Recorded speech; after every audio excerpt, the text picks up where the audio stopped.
Agora aqui no programa Holofote, nós dando continuidade, vamos trazer para você o quadro onde a gente vai se ligar. E hoje nós vamos falar aí sobre os cuidados paliativos que podem aí colaborar com a saúde e também com o bem-estar. Muito legal. Vamos receber aqui André Felipe Junqueira dos Santos, que é geriatra. Agora no nosso Se Liga.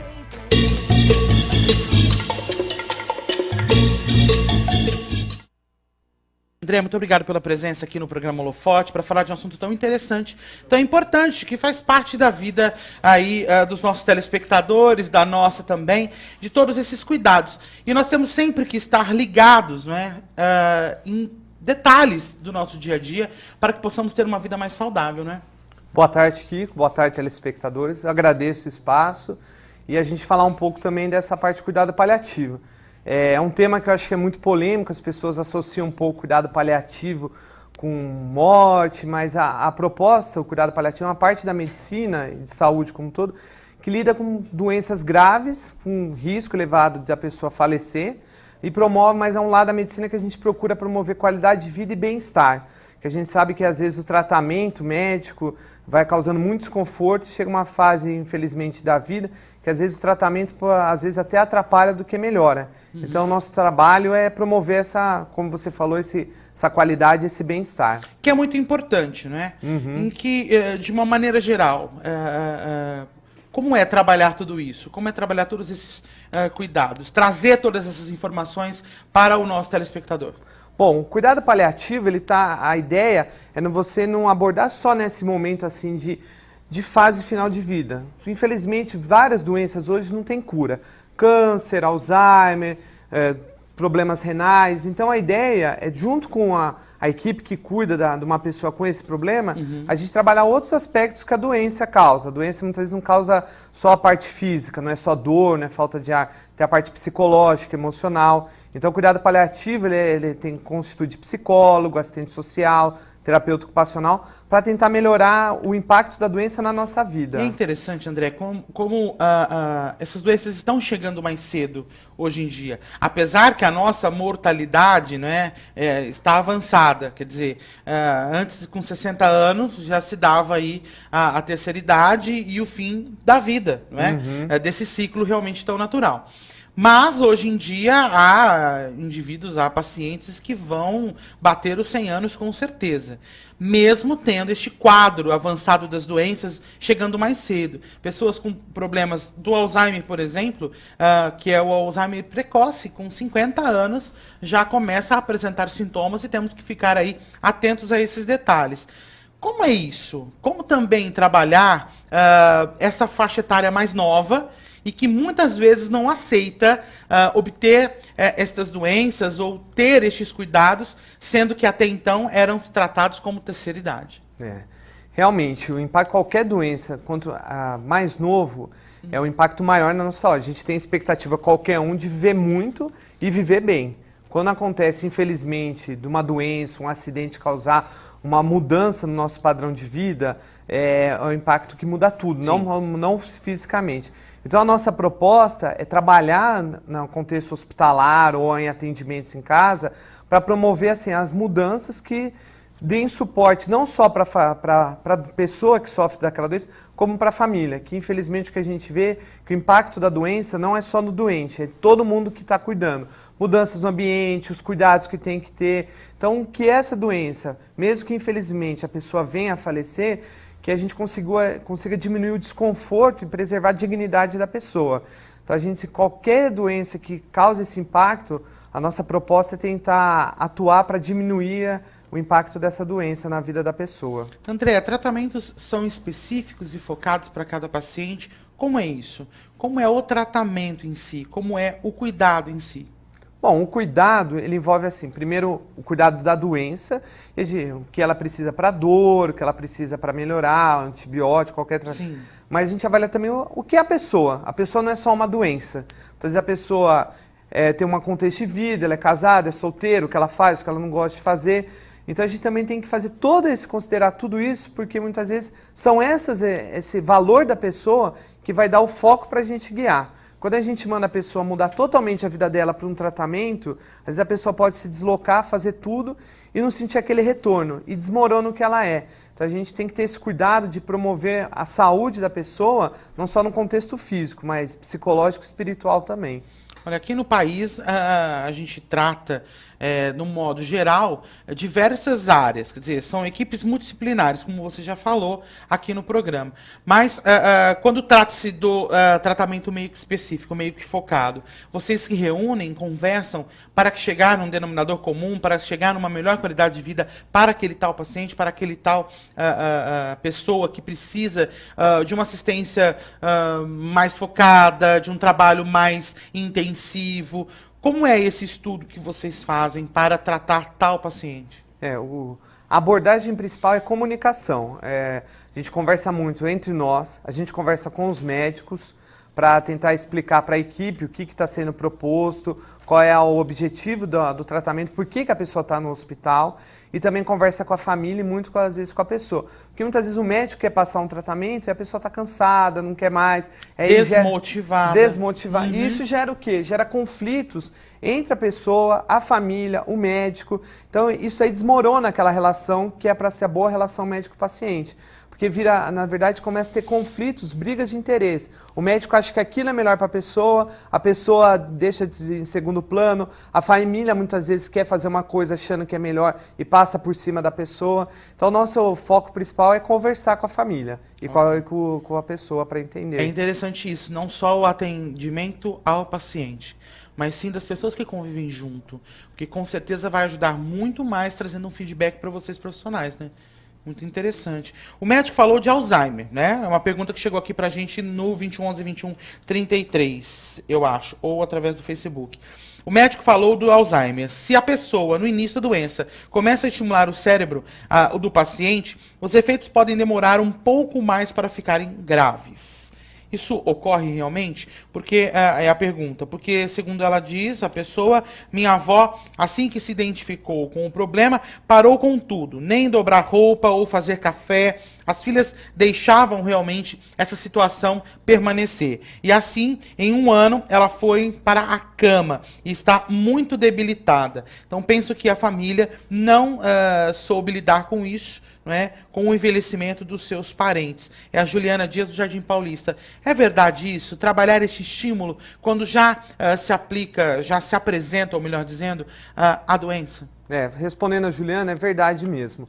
O que nós sabemos hoje em dia no tratamento do Alzheimer, que a doença ela vai destruindo partes do cérebro, da comunicação, da percepção.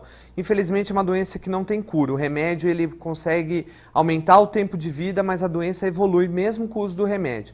O que se sabe, quanto mais estimular as pessoas que têm Alzheimer no ambiente, conversando, propondo atividades lúdicas, assim, não só deixar a pessoa na frente da televisão sem um objetivo. Conversar, mostrar foto, ouvir música antiga, trabalhar atividades manuais, isso vai estimulando aquela parte do cérebro a permanecer cada vez mais saudável, mesmo com o impacto da doença. E pelo contrário, quando a família não é orientada e tenta fazer tudo o que possível para ajudar a pessoa, na melhor boa intenção, mas às vezes tira a pessoa daquilo, esses neurônios vão desconectando e a doença evolui mais rápido. Porque, na verdade, o paciente vai acabar se acomodando. Se eu tenho diversas pessoas para fazer isso por mim, com certeza eu vou ficar na boa, isso na cabeça do paciente, eu vou ficar de boa e vou esperar a doença agir e a idade chegar até a morte. Quer dizer, isso então tem que ser estimulado, né? Com pequenas situações. Situações a gente tem que procurar identificar o que a pessoa gosta de fazer. Não adianta também chegar numa senhora que nunca tricotou e falar, vamos fazer um tricô, vamos fazer uma palavra cruzada, a pessoa nunca fez palavra cruzada.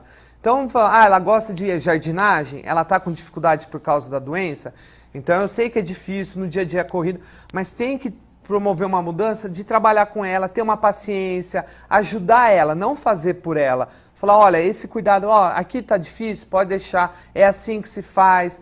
Então essas coisas que promovem o melhor do bem-estar no caso da doença de Alzheimer. É muito interessante isso, né? Em diversas outras situações também. Algum problema de coordenação motor ou algum problema de alguma distrofia. Trabalhar isso mesmo, né? Com exercícios focados, específicos, suaves, para que tenha aí... não deixe com que a doença avance e você se atrofie e fique acomodado, mas também evitando com que a doença estacione ou avance com muita rapidez. Então isso deve ser tratado, deve ser então conversado. Perfeitamente. O foco é um auxílio, não é substituir, é supervisionar. A gente ajudar a pessoa a fazer aquilo, mas não fazer pela pessoa. Claro, conforme a doença avança, algumas coisas a pessoa não vai mais conseguir fazer mesmo com a supervisão. Mas o quanto mais a gente conseguir estimular a pessoa, melhor para ela e diminuir o impacto da doença de Alzheimer. Com certeza, né? A gente deve então ficar atentos, nós todos, a família em si, atento a todos os detalhes, para que você possa, com certeza, trazer um feedback ainda maior pro profissional que está olhando e assistindo todo aquele paciente, para que ele possa agir de diversas maneiras, mostrando que tem como sim ter uma melhor qualidade de vida, né, doutor André? Perfeito, é isso mesmo. Com certeza. Temos perguntas? Não, temos. Eu vi que estava chegando aqui pergunta pra gente. No caso de diabetes, doença muito comum nos dias de hoje, sabemos que alguns cuidados preventivos podem garantir a qualidade de vida por muitos anos, mas ainda assim as pessoas não se cuidam. Não falta informação? Falta de conscientização? É isso mesmo, doutor. É o Luiz Fernando dos Campos Elíseos que está perguntando. É verdade, Luiz Fernando. Diabetes é uma doença cada vez mais prevalente por mudança do nosso estilo de vida, sociedade mais industrializada, consumo de alimentos, a gente não consegue fazer atividade física. E às vezes o impacto da doença nós não percebemos. Falar só o açúcar que está alterado. Então também no Oriente... Na verdade é muito mais amplo, né? É muito mais que isso. E a doença, quando não bem controlada, ela ataca todos os órgãos do corpo. Olhos, nervos, circulação. As extremidades, né? Pode causar dores, tipo formigamento. Então precisa ter um cuidado mesmo, procurar se orientar, trabalhar com a família, explicar para a pessoa as mudanças, porque vai ter que ter todas essas orientações. E realmente a comunicação, a informação é base de tudo. Que é muito importante a gente se cuidar, mas também saber o porquê. Isso. E muitas vezes a gente acha que é somente tal situação e é muito mais abrangente, está mexendo realmente com o nosso organismo, no nosso sistema, vamos dizer assim, né? Porque não é assim, o remédio que o médico passa é uma parte do tratamento. Mas precisa ter mudança, precisa falar, olha, precisa fazer uma atividade física, mas também explicar o porquê. Sim. Porque senão a família fala, mas isso eu já sei, mas não é assim. Então parece que uma coisa tão impositiva que a gente vai criando uma barreira. Falar, tô cansado de ouvir, né? Então, Chegou outra pergunta também da Alicia Gumieiro, do centro da cidade. Obrigado, Alicia, que diz o seguinte: o Brasil está atrasado nesse sentido em relação à prevenção e prevenir as doenças ao invés de tratá-las? Fora do país, isso é diferente na sua visão? Ela é estudante de enfermagem e tem aí se informado muito sobre isso, e o que ela chega à conclusão é de que fora do país busca-se muito a prevenção, e aqui deixa-se chegar aí a uma situação que muitas vezes se torna realmente irreversível, né, doutor? Como que você pensa então sobre a saúde, no caso da prevenção aqui no Brasil e fora do nosso país? Bom, Alice, isso é um tema que é muito estudado por vários profissionais de saúde.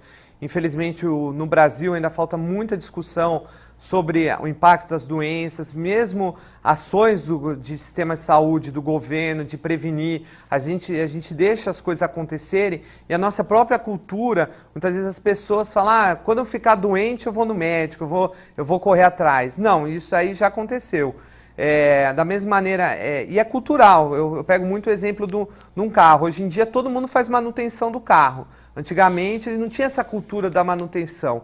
E hoje em dia é muito comum, olha, eu vou ligar, meu carro não tem nada, mas eu levo até por causa da garantia. Então por que a gente não promove essa garantia pra gente? A gente cuida tão bem de um bem material, mas nós mesmos a gente não fala assim, por que eu não vou num profissional passar por uma enfermagem, no médico, quando eu estou bem, para evitar acontecer?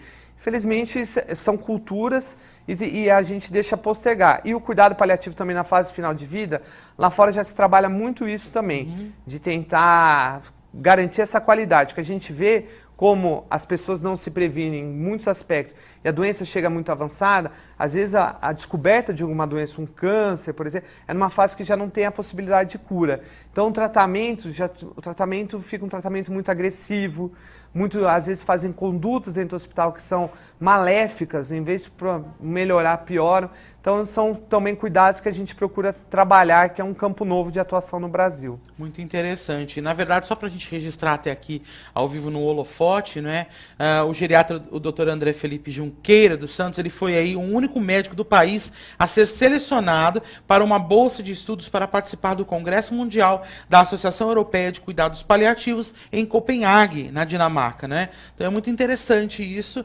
Parabéns por essa sua conquista e por ser este profissional tão notável na sua carreira. E quem acaba ganhando somos nós, né? Que vamos aí prestar atenção em todos os detalhes, tudo isso que o senhor está trazendo para a gente, e se ligar realmente em todas esses cuidados e essas situações. Eu que agradeço, estou à disposição, se as pessoas tiverem dúvidas também posteriormente, e procurar ajudar. E é um tema novo, assim, uma área nova que a gente está desenvolvendo bem aqui no Brasil, especialmente em Ribeirão Preto, que é um trabalho que a gente procura estar fazendo tanto no âmbito do Sistema Único de Saúde, tanto atendimento particular, para promover esses cuidados para as pessoas. Com certeza é muito importante, então, a prevenção. Para a gente, claro, concluir todo esse nosso bate-papo, essa nossa conversa, a gente se liga, então, na prevenção. Sempre. E pensa assim, sempre procurar evitar o problema e também, assim, não se sentir assim, quando a doença acontecer, também nós podemos oferecer um cuidado a mais, que é o cuidado paliativo dentro do âmbito de um tratamento da pessoa. Com certeza. Muito obrigado mais uma vez. Sucesso na sua carreira. Que você volte mais vezes aqui no programa Holofote. Estou à disposição. Vai ser um prazer, viu, te receber. Obrigado. Obrigado. Bom, a gente vai para um rápido intervalo agora, prometendo voltar em instantes aqui no programa Holofote para falar da Dipaz Móveis Planejados, que é o nosso parceiro que fez toda a transformação no programa Holofote e com certeza vai fazer aí na sua casa, no seu estabelecimento comercial. Ok?